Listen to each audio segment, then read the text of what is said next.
Assalamualaikum warahmatullahi wabarakatuh. Di sini saya dari kelompok 6, saya Angela Desiska ingin menjelaskan mengenai materi itu di bab 6, itu tentang transaksi entitas induk dan entitas anak, yaitu dengan kategori aset tetap. Baiklah, di sini ada dampak terhadap pendataan entitas induk dan jurnal eliminasi. Jadi transaksi penjualan aset tetap. Dampak terhadap pencatatan entitas induk itu yang pertama, itu transaksi penjualan aset tetap antara entitas induk dan entitas anak itu akan menghasilkan keuntungan dan kerugian. Yang kedua, itu keuntungan atau kerugian tersebut belum terrealisasi apabila selama aset tetap tersebut masih dimiliki oleh entitas induk atau entitas anak. Jadi, jika ada keuntungan atau kerugian yang belum terrealisasi di perusahaan induk atau perusahaan anak, itu jadi aset tersebut itu masih dimiliki entitas induk atau di entitas anak. Seperti itu. Jadi, selanjutnya itu ada atas keuntungan atau kerugian tersebut, entitas induk harus membuat pencatatan atau jurnal eliminasi.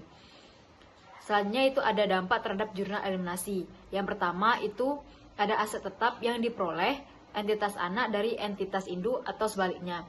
Harus dicatat pada nilai perolehan dari pihak non-afiliasi. Jadi, aset tetap yang diperoleh entitas anak dari entitas induk itu harus dicatat oleh nilai perolehan dari pihak non-afiliasi. Jadi non-afiliasi ini adalah pihak seperti perusahaan cabang gitu. Terus yang kedua itu adalah selama aset tersebut masih digunakan oleh entitas anak atau entitas induk, maka keuntungan atau kerugian yang diakui oleh entitas induk atau entitas anak itu belum terrealisasi, sehingga perlu dibuat jurnal eliminasi atau penyusunan laporan keuangan konsolidasi. Yang selanjutnya itu ada keuntungan atau kerugian atas penjualan aset tetap antara entitas induk dan entitas anak akan terrealisasi pada saat pelepasan atau penggunaan aset tetap. Pelepasan aset tetap maksudnya itu aset tetap yang sudah mengalami penyusutan itu dijual, seperti itu. Terus tuh ada untuk aset tetap yang tidak disusutkan atau seperti tanah, itu keuntungan atau kerugian akan terrealisasi pada saat pelepasan aset tersebut.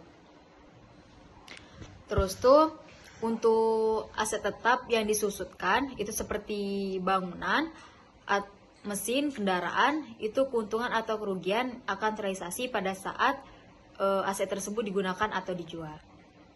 Selanjutnya yaitu saya akan menjelaskan mengenai transaksi penjualan aset tetap yang tidak disusutkan. Di sini kan yang pertama itu ada dampak penjualan aset tetap yang tidak disusutkan terhadap pencatatan entitas induk dan jurnal eliminasi. Di sini kan ada contoh di buku ataupun di modul yang sudah ibu kirim. Itu ada contoh 6.1, ada dampak penjualan tanah terhadap entitas induk dan jurnal eliminasinya. Jadi di sini tuh ada contoh PT Palapa atau disebut dengan PTP itu memiliki 100% saham dari PT Samudra. Itu tuh ada berikut informasi terkait dengan transaksi penjualan aset tetap dari PTP dan PTS. Itu yang pertama ada peristiwa P1 PTP itu memperoleh tanah dari pihak non-afiliasi pada harga 900 juta.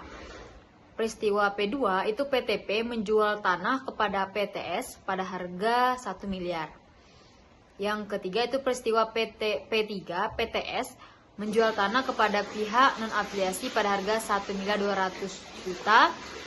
Ilustrasi di atas dapat digambarkan dalam bagian sebagai berikut. Baiklah, selanjutnya itu ada yang diminta dari soal ini itu tuh bagaimana pencatatan yang harus dibuat oleh PTP dan jurnal eliminasi yang dibuat pada saat penyusunan laporan keuangan konsolidasi pada tahun 2020 yang ada di soal tadi kan. Nah, terus tuh jika ada skenario 1 itu seluruh peristiwa P1, P1, P3 itu terjadi pada tahun 2020, skenario 2 itu P1 dan P2 yang terjadi pada 2020, P3 terjadi pada 2021. Skenario 3, P3 saja yang terjadi pada 2020, P1 dan P2 telah terjadi pada 2019. Jadi di situ ada ilustrasi yang dapat digambarkan pada bagian yang sudah dari soal tadi.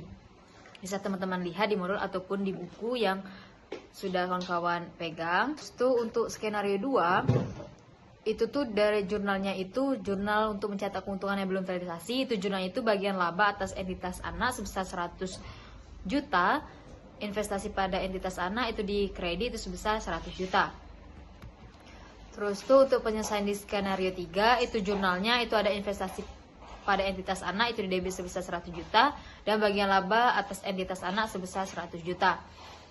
Terus untuk keuntungan atas penjualan tanah tersebut itu jurnalnya ini mencatat keuntungan transaksi hulu yang telah terrealisasi kan. Jadi jurnal itu investasi pada entitas anak di debit 100 juta dan keuntungan penjualan tanah di kredit sebesar 100 juta. Baiklah, untuk penjelasan selanjutnya akan dijelaskan oleh rekan saya. Baiklah, di sini saya akan melanjutkan materi yaitu tentang transaksi hulu hilir penjualan aset tetap yang tidak disusutkan. Nah, yang pertama itu ada transaksi hulu hilir penjualan aset tetap tidak disusutkan.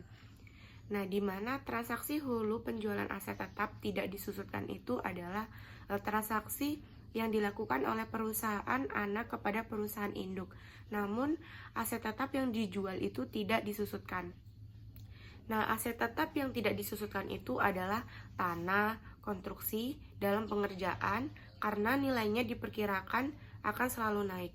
Nah, selanjutnya itu ada transaksi hilir penjualan aset tidak disusutkan, di mana transaksi hilir penjualan aset tidak disusutkan itu bisa berarti bahwa aset tetap tersebut tidak perlu disusutkan atau tidak mengalami perubahan nilai.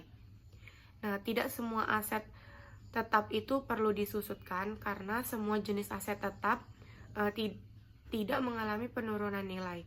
Nah, besar nilai yang dapat disusutkan adalah selisih antara harga perolehan dengan nilai sisa, yaitu nilai aset itu pada akhir masa manfaatnya.